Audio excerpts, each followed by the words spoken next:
झी24 उघड केलेला पुणे जमीन गैरव्यवहार प्रकरणातली आरोपी शीतल तेजवानी पुणे पोलीस आयुक्तालयामध्ये वकिलांसह पुणे पोलीस आयुक्तालयामध्ये सध्या उपस्थित आहे। दुपारी 12:30 वाजल्यापासून शीतल तेजवानी पुणे पोलीस आयुक्तालयामध्ये उपस्थित आहेत आणि आता सुमारे 3 तास ती पोलीस आयुक्तालयामध्ये आहे, मात्र अजूनही तिचा जबाब नोंदवला गेलेला नाहीये।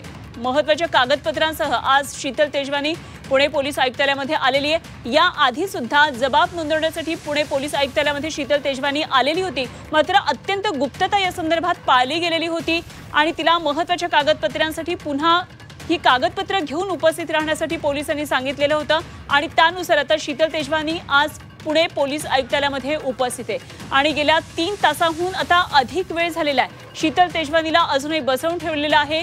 कुठल्याही प्रकारे जबाब अजून नोंदवून घेतलेला नाहीये, मात्र निश्चितच वरिष्ठ पोलीस अधिकारी या ठिकाणी उपस्थित आहेत। त्यामुळे आज दिवसभरामध्ये शीतल तेजवानीचा हा जबाब नोंदवला जातो आहे का, काय नेमकी कागदपत्र ती घेऊन आली आहे, या जबाबाच्या दरम्यान ही कागदपत्रांची तपासणी होणार आहे। त्यामुळे या कागदपत्रांच्या तपासणीनंतर काय आणखी महत्त्वाच्या बाबी समोर येतात हे सगळं आपल्याला पाहायचं आहे।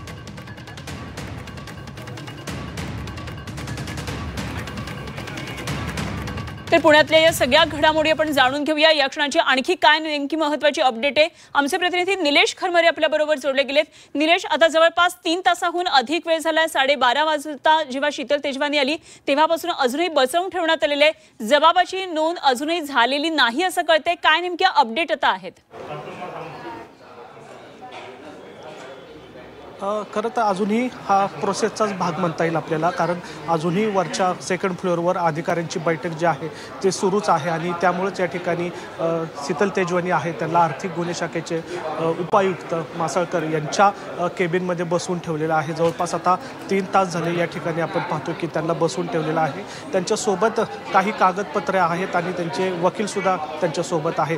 कागदपत्रांची जर सांगायची माहिती झाली तर त्यासोबत ज्यांच्यासोबत त्यांनी पॉवर ऑफ केली होती त्यांचे कागदपत्र शीतल तेजवानी ही घेऊन आल्याची माहिती आहे ते आपल्याला या ठिकाणी मिळालेले आहे, कारण त्यांचे जे वकील आहेत त्यांच्या हातामध्ये अनेक कागद आपल्याला पाहायला मिळाले होते। त्यामुळे त्यांचं असं म्हणणं आहे की ज्यांच्यासोबत त्यांनी पॉवर ऑफ अटर्नी केली होती, जी 40 एकराचे जे वतनदार आहेत ते 275 वतनदार, त्यापैकी 79 जणांची त्यांच्याकडे पॉवर ऑफ अटर्नी आहे अशी माहिती या ठिकाणी मिळालेली आहे। तेच कागदपत्र घेऊन शीतल तेजवानी जे आहेत ते आता आर्थिक गुन्हे शाखेच्या वरिष्ठ अधिकाऱ्यांसमोर ते बसणार आहेत आणि त्यांना ती माहिती देणार आहेत।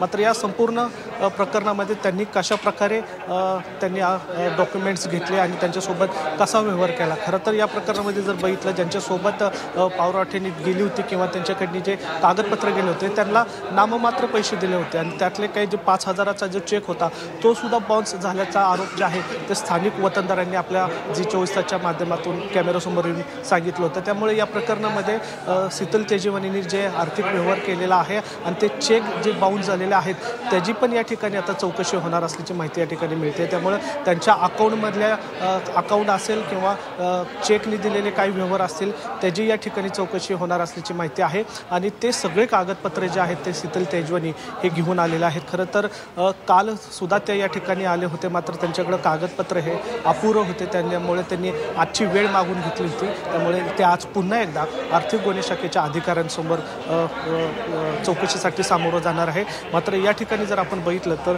अजूनही ते दार बंद आहे, त्या दाराआड त्यांच्या बैठक त्यांची सुरू झालेली नाही अजून, कारण वरिष्ठ अधिकारी जे आहेत ते अजून खाली आलेले नाही आहे। त्यामुळं तपासाच्या भागानुसार त्याला त्या ठिकाणी बसवून ठेवलेलं आहे। सूत्रांच्या माहितीनुसार साधारण 5 वाजता तिचा जबाब नोंदवण्याची शक्यता आहे, कारण ही संपूर्ण लिगल जी प्रोसेस असते ती झाल्याशिवाय चौकशीला सामोरं जाणार नाही। त्यामुळे दुसरीकडे अशी ही चर्चा आहे की कदाचित तिच्यावर गुन्हा दाखल होऊ शकतो, कारण सकाळी जर बघितलं आपण तर तिच्यासोबत वकीलसुद्धा आलेले आहे। समजा जर तिच्यावर गुन्हा या ठिकाणी दाखल झाला तर अटकपूर्व जामीनची जी प्रोसेस असते ती तिला करावी लागणार आहे। त्यामुळे तिने सोबत वकील घेऊन आली आहे का ही एक बाजू आपल्याला पाहावं लागणार आहे।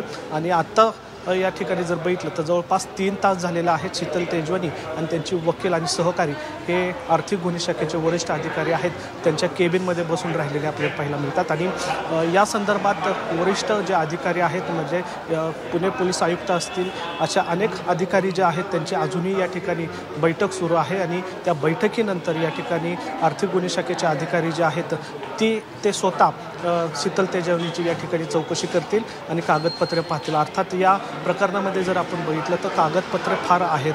जवळपास 255 जे लोक आहेत त्यांचे या ठिकाणी कागदपत्र आहेत आणि त्यापैकी 79 जणांची सोबत ज्यांनी पत्र घेतलं होतं किंवा व्यवहार केला होता त्यांची ते डॉक्युमेंट्स या ठिकाणी घेऊन आल्याची माहिती मिळते. त्यामुळे आता या प्रकरणामध्ये कागद तपासण्यामध्ये काहीसा वेळ जाण्याची शक्यता आहे, कारण व्यवहार हा मोठा आहे. त्यामुळे पुन्हा एकदा कदाचित शीतल तेजवानी यांना चौकशीसाठी या ठिकाणी यावं लागणार आहे. अर्थात आता ते वेळसुद्धा मागून घेऊ शकतात किंवा अटकसुद्धा करू शकतात. या सगळ्या बाबी काही वेळामध्ये आपल्याला स्पष्टपणे समोर येतील. मात्र या ठिकाणी आता जर बघितलं शीतल तेजवानी मागील 3 तासांपासून एकाच ठिकाणी त्यांना बसवून ठेवलेलं आहे. त्यांचे वकील आणि सहकारीसुद्धा त्यांच्या सोबत आहेत. निलेश, धन्यवाद दिलेल्या या सगळ्या सविस्तर माहितीसाठी. आणि काय नेमकं पुणे पोलीस आयुक्त कार्यालयामध्ये होते, क्षणाक्षणाची आपण महत्त्वाची अपडेट प्रेक्षकांपर्यंत पोहोचवत राहणार आहोत. जरूर या सर्व घडामोडींवर लक्ष ठेवून राहा. वेळोवेळी आपण चर्चा करूया. तुर्तास धन्यवाद. निलेश खरमरे आमचे प्रतिनिधी आपल्याबरोबर थेट पुण्यामधून जोडले गेले होते.